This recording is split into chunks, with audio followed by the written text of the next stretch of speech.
भोली भाली जनता को लूटने के लिए बिल्डर डेवलपर ने एक बहुत बड़ा काम पकड़ रखा है अफोर्डेबल हाउसिंग के नाम पे। वो जो पास करवाया जाता है प्रोजेक्ट, वो अफोर्डेबल हाउसिंग के नाम से पास करवाया जाता है, लेकिन वहां पे कहीं भी नहीं लिखा जाता कि ये अफोर्डेबल हाउसिंग है।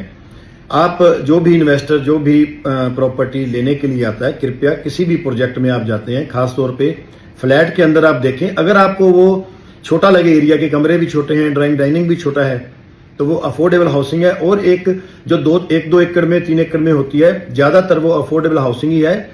आप इसका जो एरिया भी 950 के करीब ही होता है कारपेट, आप इसकी वैल्यू भी जो लगाए, मैं आपको एक वैल्यू बताता हूं, 3000 रुपए स्क्वायर फीट से लेके 5000 रुपए स्क्वायर फीट से ज्यादा इसकी वैल्यू नहीं होती। मैं ये बात जीरकपुर की बात कर रहा हूं।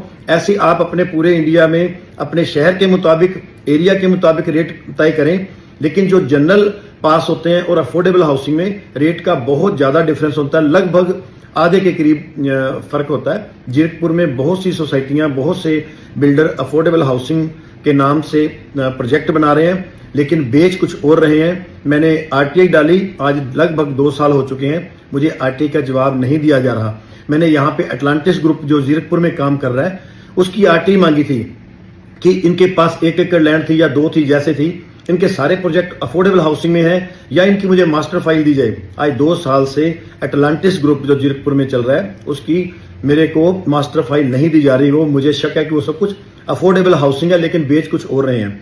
मैं उसमें भी रिक्वेस्ट करूंगा कि अटलांटिस ग्रुप जैसे प्रोजेक्टों में अगर आप इन्वेस्ट करना चाहते हो तो पूरी मास्टर फाइल लेने के बाद करें। अगर अफोर्डेबल हाउसिंग है तो उसका रेट 4000 से ज्यादा स्क्वायर फीट का नहीं होता।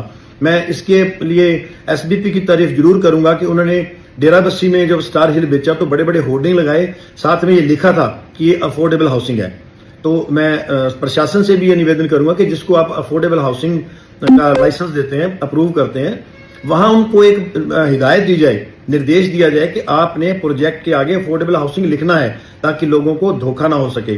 जो 3000 या 3500 4000 वाली चीज है, वो 6-6000 में लोगों को लेनी पड़ रही है, लेकिन जब वो फ्लैट बनके तैयार होता है तब उन्हें पता लगता है कि ये क्या हो गया।